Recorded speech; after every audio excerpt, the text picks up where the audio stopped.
Hola, ¿cómo están? Muy buenas noches, bienvenidos a este Hora 23. ¿Cómo están los ánimos? Podríamos hablar largo y tendido de este tema. Vamos a entrar en materia rápidamente porque tenemos mucho material. Estas son las 5 noticias destacadas del día. Va a ser la ley 814 que hoy ha sido tratada por los diputados. La verdad ha sido una sesión larga, una sesión muy importante porque he visto la unanimidad de todos ellos y la predisposición de colaborar con toda la población, con todos los bolivianos, en luchar contra este COVID. El avance para la flexibilización y la cuarentena dinámica que ya les hemos anunciado, está el proyecto prácticamente listo y ustedes lo van a conocer mañana en la noche. Vamos a nosotros seguir acompañando este nivel de evaluación, pero la decisión está en manos del Servicio Departamental de Salud, que, como dice el Decreto Supremo, informará al Ministerio. Santa Cruz de la Sierra descartamos flexibilizar la cuarentena desde el 11 de mayo. El país empieza a sentir desconfianza y a hacerse preguntas que no son respondidas. El sistema de salud cruceño está a punto de colapsar. Entramos en una situación de falta de control. No solamente es un problema de información, no solamente es un problema de pocos tests, es un problema de descoordinación, de sedes duplicados. Hemos heredado un pésimo sistema de salud, el gran fraude de salud de Evo Morales. Pero eso no es consuelo, eso no resuelve el problema. El problema tiene que ser resuelto con respuesta.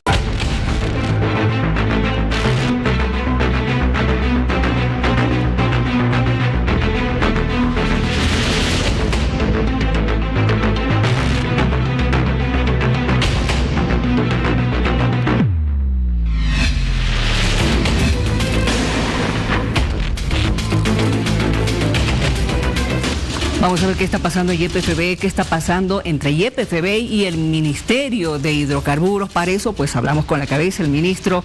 Don Víctor Hugo Zamora, ¿cómo está? Muy buenas noches. Como siempre, un gusto saludarle. Bienvenido. Muy buenas noches, Miriam. Un gusto de compartir con ustedes y una alegría de estar con todos los bolivianos a esta hora de la tarde. A ver, lo hemos escuchado declarar ayer, también el día de hoy, para también un poco explicarle al país lo que ha pasado, pero todavía quedan algunas dudas sobre qué tipo de, no sé si decir el término correcto, de relación hay en este momento entre usted como cabeza del ministerio y el presidente de YPFB, don Erland Solís. Bueno, primero que la relación es la relación que debe tener un ejecutivo ministerial con una empresa estratégica que tiene bajo su tuición en la relación laboral. Tenemos que coordinar las políticas, tenemos que definir algunos temas vinculados a la gestión de la empresa estratégica y obviamente debo estar coordinando eso permanentemente. ¿Y ha habido alguna, perdone que le interrumpa, ¿y ha habido alguna descoordinación tras las denuncias que se han presentado con la cuestión de la contratación de los seguros, la compra de combustibles y otro? No, no es descoordinación. Hay que entender muy claramente cuáles son las atribuciones que tenemos ambas instituciones. Primero que el ministerio define las políticas y obviamente tiene una atribución de hacer un seguimiento a los procesos y procedimientos que tiene cada institución bajo su mando. Entonces, ¿qué significa? Que Yacimientos es una empresa autárquica, es decir, que tiene autonomía prácticamente de gestión, y esa autarquía que tiene Yacimientos le permite realizar y desarrollar todas sus actividades bajo responsabilidad de sus autoridades ejecutivas. Eso es lo que ocurre. Entonces, cuando nosotros nos enteramos de denuncias, de procedimientos que puedan estar irregularmente hechos o de errores que puedan haber dentro de los procedimientos, corresponde que nuestras unidades de transparencia, que están colocadas por el Ministerio con mucha sabiduría de la ley, obviamente esas unidades de transparencia empiezan a investigar y en un plazo no mayor a 30 días deben emitir un criterio respecto a todas las denuncias que hayan sido presentadas sobre estos procedimientos. Eso es lo que ocurre. Evidentemente hay que ver el tema de las licitaciones, como ya había anticipado, ¿verdad? Pero también nos ha preocupado un poco que usted haya señalado esta mañana de que habría afanes y acciones desestabilizadoras y que se estaría viendo en torno también a esto y a otros asuntos que están viéndose en estos días en el país. A ver, hay que ser honestos intelectualmente y creo que nosotros siempre hemos tenido ese mandato de transparencia y de decir la verdad sin ocultar absolutamente nada. Primero que pueden haber errores de procedimiento, dentro de lo que son las actuaciones de los funcionarios que tienen que operar el desarrollo de la cadena hidrocarburífera, en este caso en yacimientos petrolíferos. Ese es un tema que obviamente nuestra transparencia lo va a identificar y como que identificamos uno por ahí y ya está denunciado ante la instancia correspondiente, en este caso el Ministerio Público. Pero también hay que reconocer de que hay mentiras públicas que han sido vertidas por actores políticos, principalmente por ahí algunos parlamentarios, que han hecho aseveraciones de que estuviesen existiendo contratos con empresas que no existen. Es decir, hay mentiras públicas que distorsionan la verdad y que lógicamente tienen afanes desestabilizadores. Encontramos los dos ascendientes y lógicamente lo que corresponde a investigar, transparencia lo va a hacer porque debemos transparentar la gestión, pero ante estas mentiras públicas también debemos ser muy categóricos en decir que hay intenciones desestabilizadoras y que lógicamente intentan desvirtuar todo tipo de acción que se genere dentro del gobierno de la presidenta Áñez. Y eso lo sabemos, lo identificamos y obviamente lo aseveramos con mucha contundencia. Vamos entonces por parte. ¿Qué han adelantado ustedes con relación a esta investigación? ¿Qué han encontrado? ¿Qué indicios? A ver, primero que hemos intentado separar la investigación en tres elementos que los podemos identificar como denuncia. Unas formales y otras a través de medios públicos, pero he pedido a Transparencia que igual lo haga, pese a que no deberíamos hacerlo, porque solo se procesan denuncias formales, pero esas denuncias públicas igual le he pedido a Transparencia investigue. Una vinculada a seguros, es un proceso de investigación vinculado a seguros. La compra. Otro vinculado a combustibles, que es un proceso de investigación sobre los contratos por emergencia de combustibles. Y otra vinculada a alimentos.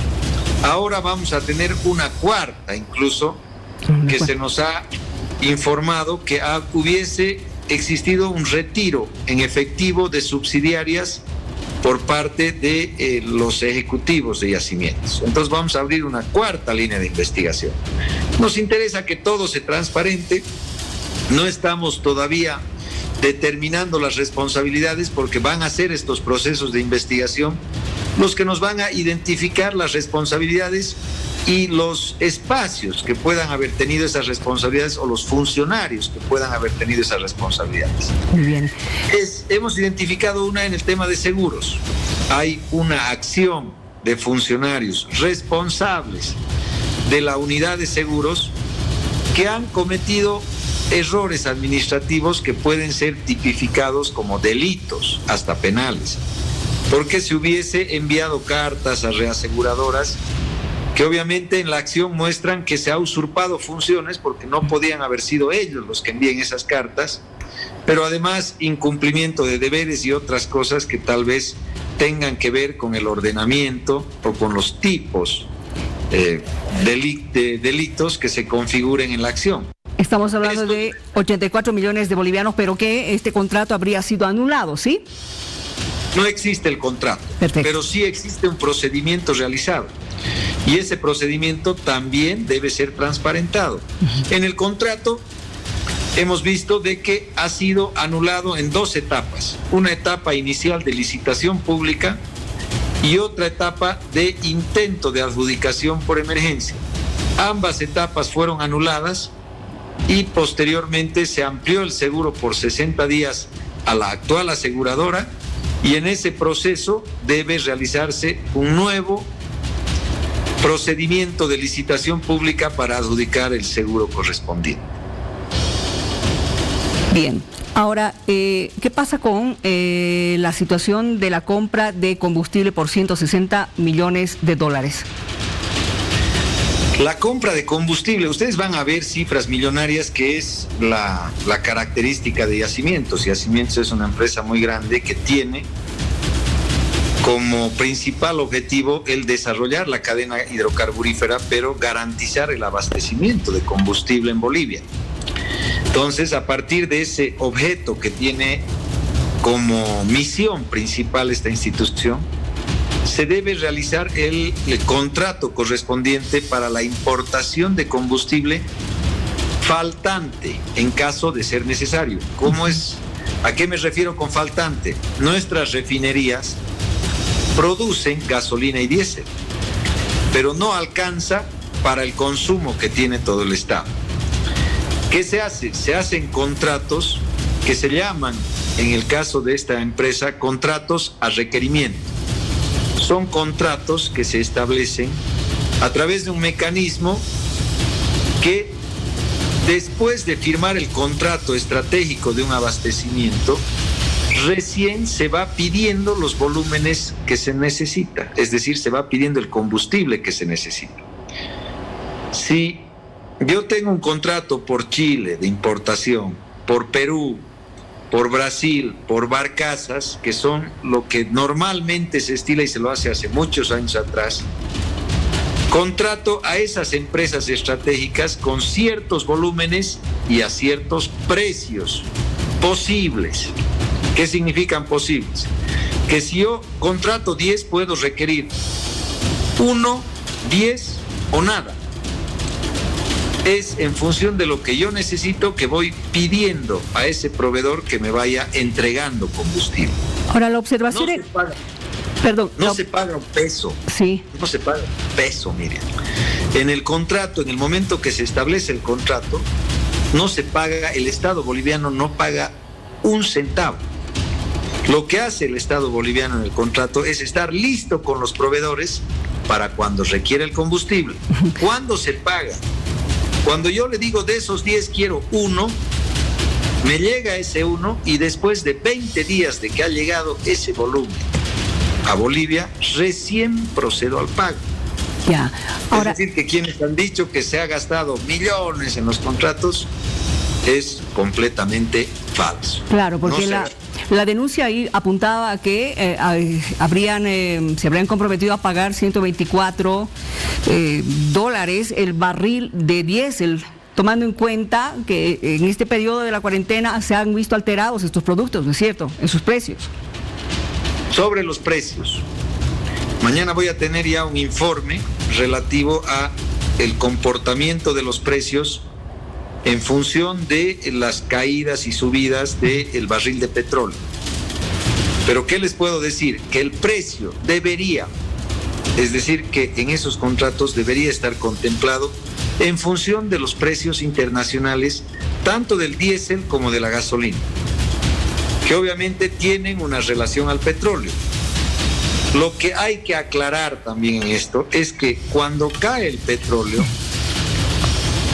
genera un efecto posterior de la caída de los precios del diésel y de la gasolina. ¿Qué quiero decir? Que no es el día que cae el petróleo que se han caído los precios de la gasolina y el diésel. Son conductas que van asumiendo estos elementos de hidrocarburos después de un tiempo. Cayó hoy día el precio y cayó por una semana, por un mes. En un mes, en 2 meses, recién se ve el efecto de la caída del precio del combustible por concepto de esa caída del petróleo. Entonces son temas que no se los maneja pues con esa relación directa y que tienen cierta complejidad. Como les digo, mañana vamos a tener ya un cuadro, vamos a empezar a explicar racionalmente lo que ocurre, pero aquí no podemos aseverar que hubo o no hubo delitos. Tenemos que esperar la investigación y si hay la denuncia de que utilizaron mal los precios, lo vamos a revisar. Muy bien. Si es que eso ocurrió, obviamente puede haber una sanción a quien distorsionó el precio. Pero si es que eso no ocurrió, va a existir la explicación correspondiente del precio con el que se debe actuar. Ahora, Miriam, un tema más sobre los precios.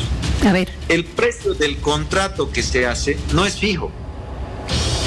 Varía en función del momento del requerimiento. Si yo lo requiero hoy día, ese combustible, tengo que fijarme el precio de hoy día.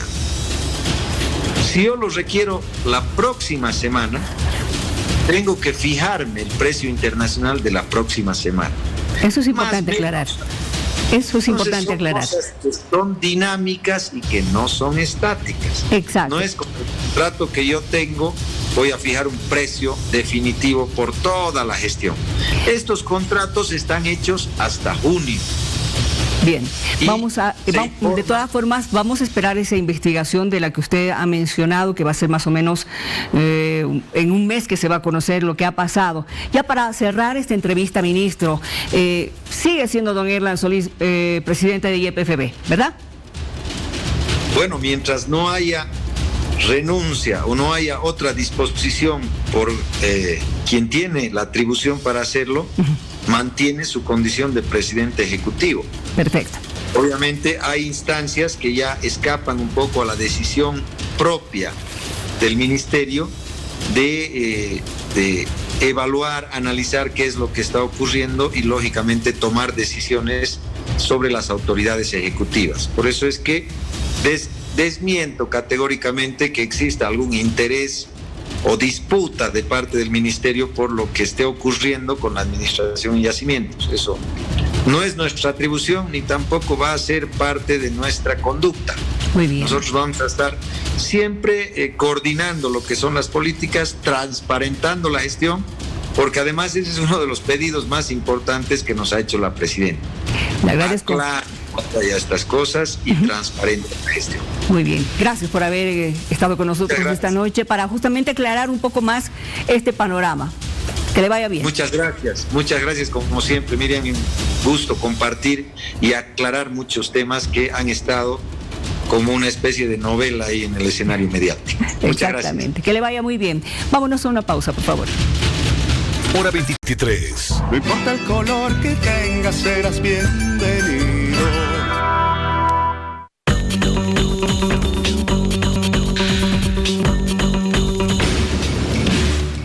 Ayer nos habíamos enterado de que el alcalde de Montero, don Miguel Ángel Hurtado, dio positivo al COVID-19 y viene a ser la primera autoridad en contraer el coronavirus en nuestro país, porque tenemos sí a ministros que están en cuarentena, a una alta autoridad del CDC en Santa Cruz también en cuarentena, pero porque su entorno familiar y también de trabajo han contraído este virus.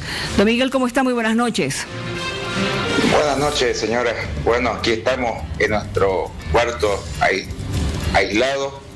Por el tema, como usted decía, he contraído el coronavirus, ya me salió mi test positivo y bueno, tengo que cumplir con todos los protocolos que es el aislarse de las personas para no contagiar a ninguna otra persona más. ¿Cuántos años tiene su papá? Porque él ha dado positivo antes que usted. Sí, mi papá tiene 76 años. Yo prácticamente no he tenido mucho contacto con él, pero fue a causa de que él dio positivo que yo me hice el análisis por segunda vez y me ha dado positivo. En la primera vez me hice hace 3 semanas y me dio negativo, entonces yo estaba prácticamente tranquilo, ¿no? Pero cuando mi padre primeramente le diagnosticaron dengue, tenía bastante fiebre, le hicieron los análisis respectivos en el tema de sangre y pensaron que era un dengue. Como yo aquí salgo a las 7 de la mañana, vuelvo a las 10, 11 de la noche, no tenía mucho contacto con él y tampoco le hacía mucho seguimiento, pero en el momento en que se le trancaron la respiración, se le trancó se puso bastante delicado, fue trasladado de emergencia a una clínica para entrar a terapia intensiva. gracias a Dios ya como recibió medicamentos un poquito tarde porque tiene pues, comprometido el pulmón un poco, pero ha recuperado y ya está estable.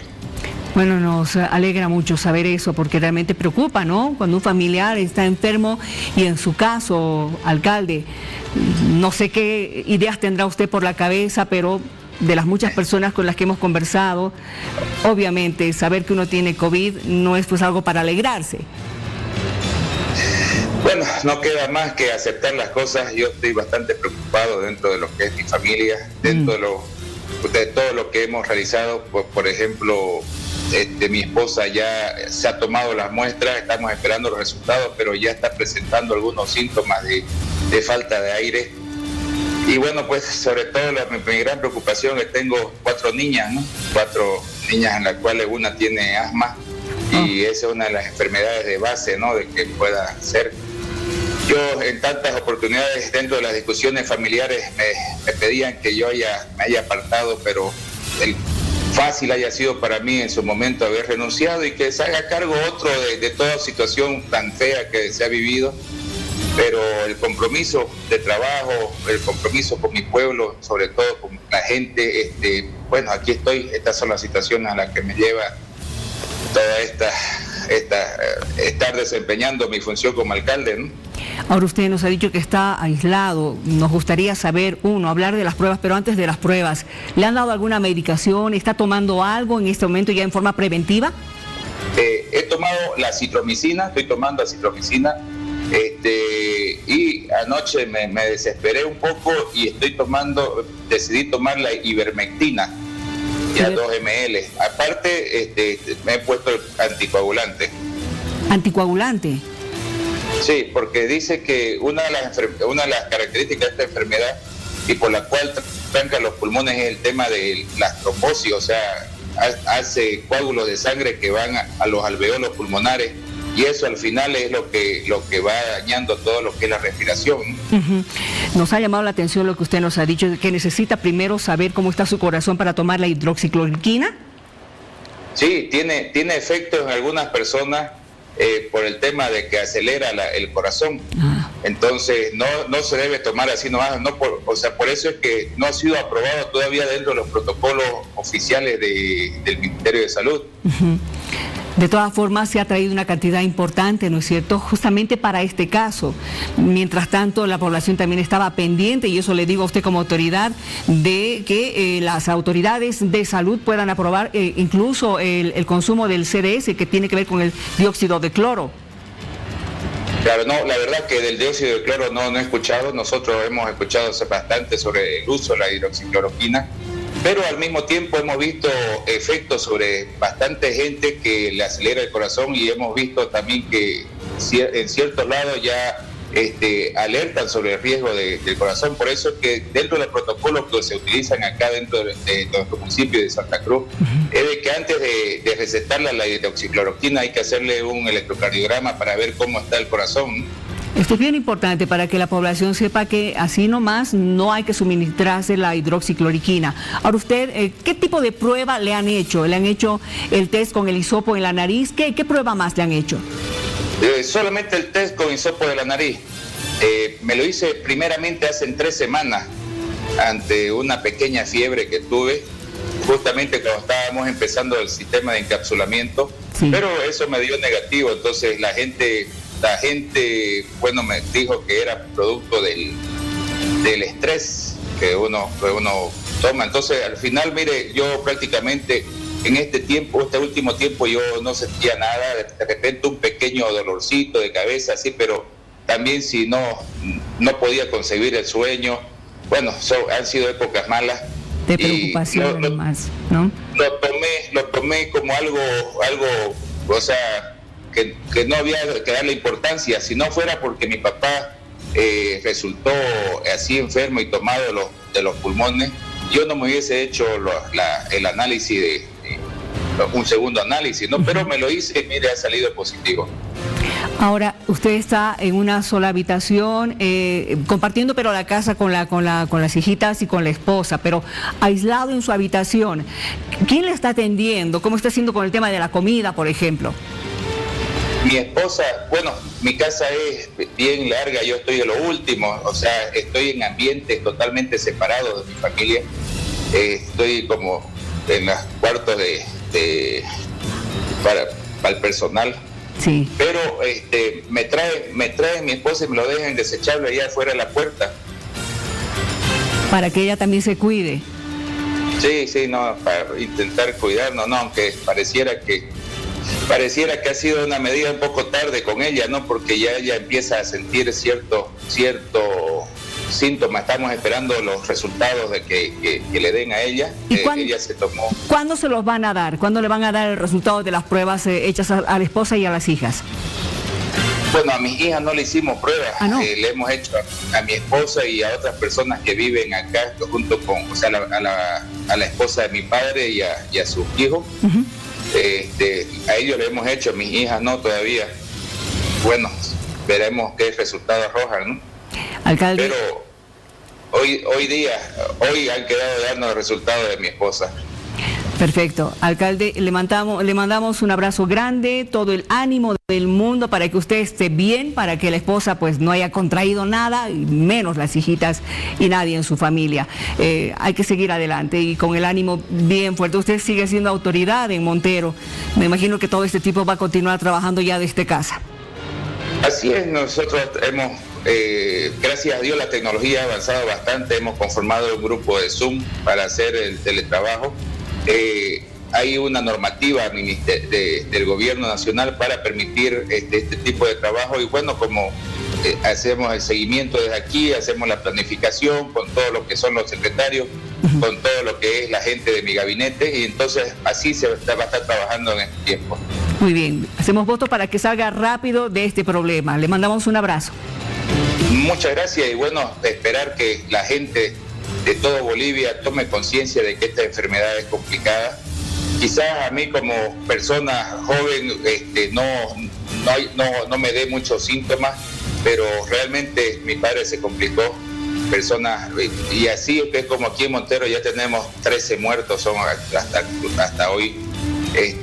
Siempre las personas con enfermedad de base o algún tipo de edad les está complicando el panorama y eso es lo último que queremos. Debemos tomar esa conciencia y buscar de que el aislamiento personal, todo el distanciamiento social que pueda haber y cumplir con todas las normas, ¿no? Exacto. Gracias por haber conversado con nosotros. Buenas noches. Buenas noches. Muy buenas noches. Después de esa conversación con el alcalde de Montero, pausa.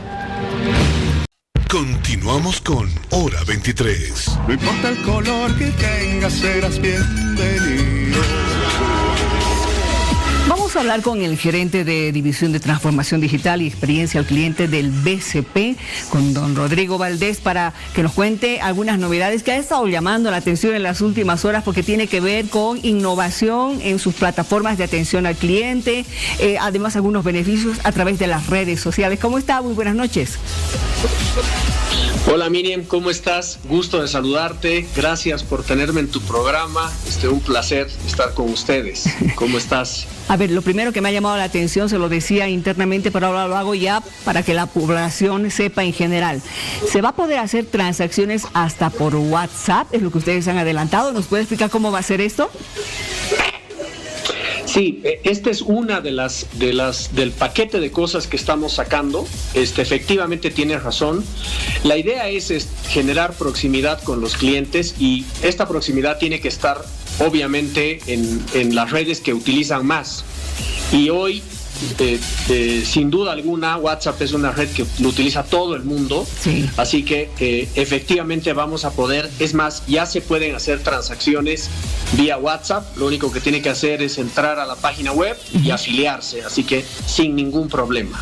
Eso quiere decir que va a tener determinadas medidas de seguridad para que no todo el mundo pueda utilizar esta red. La pregunta la verdad es que es súper oportuna porque en el paquete de cosas que estamos sacando, que es WhatsApp, cuenta digital y también venta, o sea, créditos de consumo 100% digitales, una de las cosas en las que nos hemos concentrado es precisamente en todas las medidas de seguridad. para dos cosas. Uno, que la afiliación a estos servicios sean lo más seguro posibles. O sea, que todo el proceso de afiliación nos aseguramos que la persona que nos está pidiendo la afiliación efectivamente sea esa misma persona. Pero por otro lado también estamos asegurando que la transacción en sí tenga todas las medidas de seguridad para poder hacerse, ¿no? Y yo creo que el concepto es... y creo que es una coincidencia porque venimos trabajando hace mucho tiempo en innovaciones tecnológicas y digitales, pero hay una coincidencia con la coyuntura, ¿no? Entonces, más allá de un tema de experiencia cliente que evidentemente le estamos dando, también estamos velando en esta coyuntura por la salud y tratando más bien que el cliente salga lo menos posible de su casa. Exacto, y mucho más en estas semanas, ¿no? En la que los bancos están siendo bastante visitados por las personas que están yendo a buscar sus bonos y rentas. Exactamente, Miriam, tienes toda la razón. La verdad es que sorprende mucho que las colas y también los servicios todavía se hagan presenciales, cuando más bien ya esperemos que en el corto plazo la gente pueda transaccionar y pueda hacer todas sus operaciones por canales digitales, que son canales mucho más seguros, ¿no?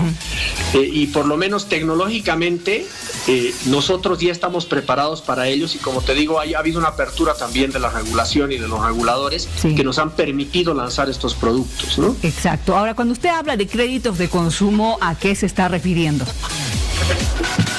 Cuando una persona va a querer sacar un crédito hasta $15,000 a sola firma, que es un crédito clásico de consumo, o un crédito de efectivo, lo va a poder hacer también, es más, lo puede hacer ya 100% digital, sin moverse de su casa. Lo único que tiene que hacer es entrar a la página del banco, www.bcp.com.bo, y va a encontrar un botón que le dice si necesita crédito en línea, lo puede obtener aquí, y lo guía a través de las siguientes pantallas para que sea un proceso guiado y relativamente simple, y pueda obtener un crédito de consumo para lo que necesite, porque también es una época complicada en la que obviamente la gente va a necesitar efectivo para su negocio, efectivo para sus planes, no sé si se quieren casar, etcétera, etcétera, o va a poder hacerlo en línea, ¿no? Llama realmente esto la atención porque en una situación anterior, no diré normal, en una situación anterior a esta cuarentena que estamos viviendo, había que presentar un montón de papeles, los requerimientos obligatorios para tener un crédito cualquiera, ¿no es cierto?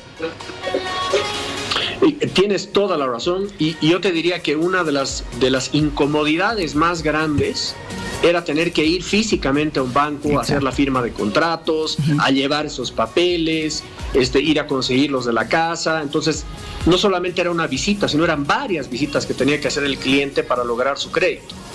En este caso, lo que hacemos es más bien ya decirles el set de cosas que necesita el cliente, que las vaya trayendo. Si quiere parar el proceso y después continuar, lo puede hacer, porque también dependemos mucho del tiempo del cliente, pero también hemos tratado de optimizar la cantidad de documentos que se le pide.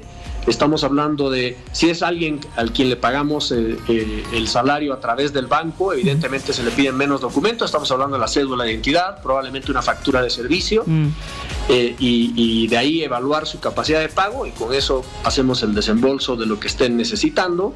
Y si no es, le pediremos algunos respaldos de sus ingresos, pero todo desde su casa. A ver, ¿y cuánto tiempo más o menos demoraría todo este proceso? Mira, depende un poco el tipo de proceso que estamos hablando, pero por ejemplo, cuenta digital, para abrir una cuenta de ahorros y además obtener tu tarjeta virtual, debería ser un proceso que te tome 7-8 minutos. No. Si estás hablando de un crédito de consumo, debería ser un proceso que, más el análisis que hagan de tu capacidad de pago, podría estar de un día para el otro desembolsado. Si estás hablando de WhatsApp, también es un proceso que te podría tomar unos 5 minutos afiliarte y ya puedes estar transaccionando vía WhatsApp. Hemos tratado de verdad de hacer un proceso lo más sencillo posible y lo más fácil de hacer para cualquier tipo de usuarios, y además es guiado, ¿no? Es decir, te va diciendo qué tienes que hacer. Tengo entendido que tienen además otras innovaciones, ¿no es cierto? ¿Cuáles serían esas sorpresas? Mira, yo te comentaba al principio que lo que hemos tratado de hacer es sacar un paquete de cosas que ya estaban en carpeta y que las veníamos trabajando hace, yo te diría fácil, un par de años atrás, y que esta coyuntura nos ha permitido sacar, pero estamos sacando WhatsApp, estamos sacando cuenta digital, la tarjeta virtual que viene asociada a la cuenta digital, es decir, no sirve de nada tener una cuenta si es que no puedes funcionar con la cuenta. Claro. Entonces también nos hemos preocupado de que cuando termine el proceso tiene una tarjeta virtual que le permite hacer ya gran cantidad de las transacciones, como por ejemplo retiros en cajeros automáticos, compras por internet, transferencias a otros bancos, operaciones vía QR, ¿no? O sea, hemos tratado de darles todas las facilidades a los clientes. También en las aplicaciones estamos metiendo factores de seguridad, que es el token, que lo estamos dando completamente gratuito y que además ya evita muchos más pasos de los que teníamos antes. Entonces, hemos tratado de hacer un set y un conjunto de productos y servicios para el cliente, lo más digitales posibles, para que le ayuden también en esta coyuntura, ¿no? Y además para mayor comodidad. Gracias por haber conversado con nosotros. Hay que entrar directamente, en este caso, a la página del BCP. Así es, te dicto nuevamente la página, es www.bcp.com.bo. Entren, ahí van a estar los botones fáciles de alcanzar, háganse clientes del banco, saquen su crédito de consumo, transaccionen por WhatsApp y quédense en su casa, por favor. Muchísimas gracias. Buenas noches. Un abrazo, bien, gracias a ti. Buenas noches. Vámonos a una pausa, por favor. Ya retorna. Hora 23. No importa el color que tengas, serás bienvenido. No importa el color que tengas, serás bienvenido. Vamos a seguir hablando del COVID, de cómo se toman las pruebas, cuánto tiempo hay que esperar para procesar, el problema que tenemos porque en algunas ciudades no hay laboratorios para justamente hacer este tipo de test. Estamos ya en contacto con la directora del Cenetrop, la señora María Isabel Méndez. Gracias de antemano por conversar con nosotros en Hora 23. Bienvenida. No, muchas gracias a ustedes. De ese modo yo puedo también participar al público, algunas cosas que son pertinentes al trabajo que hacemos. Exactamente, eso es lo que queremos saber, cómo están trabajando, cómo se está desarrollando en este momento el trabajo de laboratorio en el Cenetrop. Bueno, el trabajo es arduo porque nosotros recibimos muestras de diferentes partes del país. Y es así que estamos trabajando, dando el proceso, haciéndolo de acuerdo a cómo llegan, y así vamos liberando los resultados que son enviados a los sedes departamentales. Y los sedes departamentales son quienes comunican a los hospitales, a los pacientes que han sido pasibles a toma de muestras. Exactamente. Ahora, tenemos alguna complicación en algunos departamentos que no tienen el laboratorio y por la tardanza en la que llegan estas pruebas hasta su laboratorio, ¿no es cierto?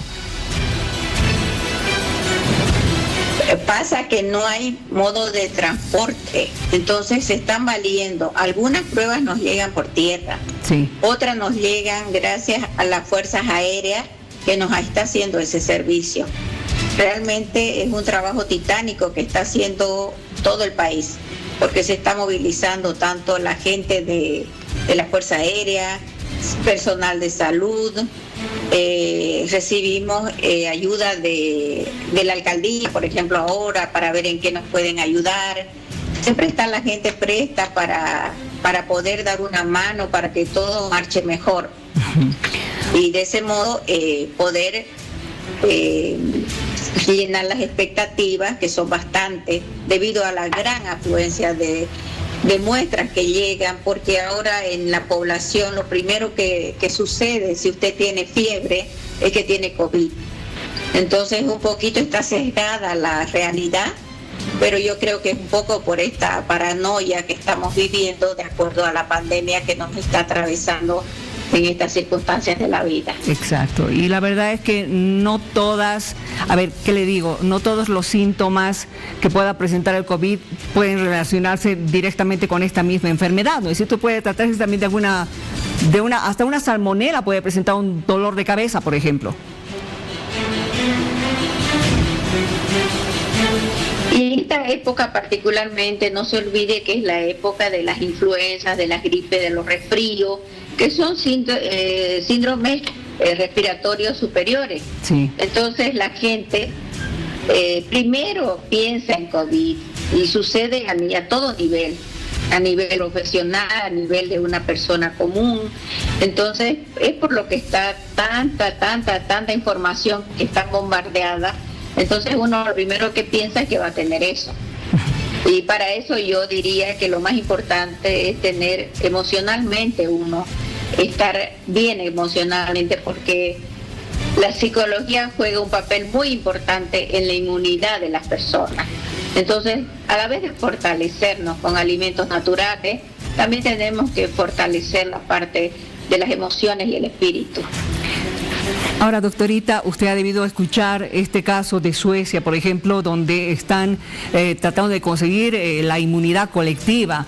Allá evidentemente estamos hablando de otro tipo de sistema de salud, pero también de una confianza.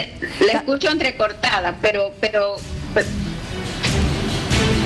me ha escuchado por lo menos la idea, el tema de la inmunidad colectiva. Exacto, esa es una escuela, porque también lo escuché de un epidemiólogo americano formado en Alemania, y esa es una opción, digamos, porque si usted se da cuenta, nosotros normalmente atravesamos contacto con diferentes patógenos, sí, y nuestro organismo, si tenemos buen sistema inmunitario, responde haciendo anticuerpos. Entonces, con esa base es que en Suecia se ha alargado a toda la gente está realizando vida normal, lo cual no impide que también pudieran tener muertos. Claro. Entonces, eso hay que ver, pero sí, son como dos escuelas diferentes, digamos. Exacto. Pero la mayoría de los países han optado por el aislamiento social preventivo obligatorio, o lo que es la cuarentena. El aislamiento social, y en otros casos el distanciamiento social, que en algunos países está funcionando también. Ahora, ¿hay otra forma de hacerse alguna prueba con relación al COVID? ¿O tiene que ser siempre la muestra que extraigan de la parte de tabique nasal? Lo que pasa es que los primeros días de la enfermedad, el virus está en toda la parte superior del tracto respiratorio. Ya. Entonces, cuando estamos en ese periodo, es que se hace esa prueba nasofaríngea que se llama, y que se trabaja con el virus en sí. Y esa es la prueba de la PCR. Y la otra que viene a ser posterior, porque es una respuesta a la invasión del virus en su organismo, donde se da la producción de anticuerpos. Entonces usted es amenazado por un virus y el organismo responde con anticuerpos. Y la segunda prueba, que son normalmente las IgM, que son las primeras que aparecen, sí, pueden aparecer a partir del séptimo día. El séptimo al 10º día es cuando más están. Y posteriormente aparecen las inmunoglobulinas G. Entonces, si nosotros queremos actuar rápidamente, se utiliza esta prueba, que es la de los primeros días, donde trabajamos con el ARN del virus. Ya. Y posterior a eso, a la aparición de los anticuerpos, se trabaja ya con la parte sanguínea, o las pruebas serológicas, que se llaman. Las pruebas serológicas, eso se prueba en sangre, ¿no es cierto? Exactamente. Y el otro es con el hisopo, que usted hizo referencia, que es tomar una parte de la nariz y otra parte de la faringe, que es donde están los virus más acantonados. Es de esa forma que uno de los principales síntomas que tiene COVID es la pérdida del olfato y del gusto. Esto es muy importante, ¿no es cierto? Pero no necesariamente uno entra en fiebre o entra con dolor de cabeza en los primeros días. No, sí. Casualmente ha llegado una colega de España y me dice, vos sabes que yo lo único que tuve fue anosmia, no tuve ni fiebre. O sea, anosmia es la falta de distinguir un olor. Entonces, tiene un espectro muy amplio de síntomas, porque este virus ataca primero los pulmones, también el intestino, la parte de riñón, de intestino, y la parte de un sistema que se llama renina-angiotensina. ¿Qué es eso? Entonces de ahí que la población hipertensa, digamos, está dentro de los que son grupos de riesgo, así como son los diabéticos o personas que toman alguna medicación para inmunodeprimir, digamos, el sistema inmunitario, ¿no? Entonces son grupos de riesgo que se llaman. Qué complicado, realmente, esto para que lleguemos a saber cuándo uno podría hacerse una prueba en sangre. Y lo puede ser a partir del 10º día de que usted ha tenido contacto con el virus o que ha tenido la sintomatología. Ya. Pero en todo caso, lo más conveniente y práctico es tomar bebidas calientes, porque el virus no resiste las altas temperaturas. Y como el virus llega al organismo por medio de boca, conjuntivas de ojos o nariz, en toda esa parte de vías respiratorias superiores, contrarrestando con algo caliente, usted inhibe al virus. Entonces eso es muy importante para la población y que es un poco conocimiento ancestral, porque cuando uno tiene un proceso respiratorio, tomar cosas calientes, eso lo sabemos y tiene su asidero científico. Ahora, la última consulta que le hago, doctora. Al parecer este virus no solamente permanece 14 días en el cuerpo, o por lo menos cuando se hace uno el test nuevamente, resulta que como en la paciente 0 en Santa Cruz, que estuvo más de 50 días aislada, hasta que ha dado negativo, finalmente estábamos hablando de casi 8 semanas. Es así. Y yo le digo porque yo tengo colegas en Italia y yo pregunto el comportamiento en cuanto a laboratorio, ya que estoy muy ligada al laboratorio, pese a que soy médica, pero también hago la parte de laboratorio porque es lo que corresponde en mi centro. Entonces ella me comenta que los controles que se hacen, aún póngale que le salió negativo, si le hacen en 40 días capaz que le da positivo. Entonces estamos aprendiendo mucho de esta enfermedad. Claro, y en ese caso pienso que vamos a convivir por mucho tiempo con el virus, entonces a tener siempre las medidas precautorias que ya las sabemos cuáles son. ¿Eso significa de que podría uno recontagiarse? Recontagiarse o estar en una forma remanente del virus. Eso es lo que me comenta la epidemióloga italiana a la cual me refiero. Pero como le digo, estamos aprendiendo todos los días y todos los días aparecen más manifestaciones de diferentes especialidades, digamos, de diferentes lugares del cuerpo. Le agradezco tanto por haber conversado con nosotros. La vamos a estar molestando en otra ocasión porque todavía necesitamos sacar algunas dudas que tenemos con relación a esto del COVID y cómo vamos a llegar a convivir con esto. Gracias, doctora. Buenas noches. En cualquier momento a sus órdenes. Muchas gracias. Que le vaya muy bien. Para irnos, rapidito, en Tanzania hay dudas sobre las pruebas que se están tomando, los test para el coronavirus, porque resulta que han mandado a probar pruebas de animales, diciendo que eran personas, y resulta que han salido positivas. ¿Qué está pasando? Mañana seguiremos hablando de esto. Buenas noches. Bolivianos. Esperar tanto tiempo.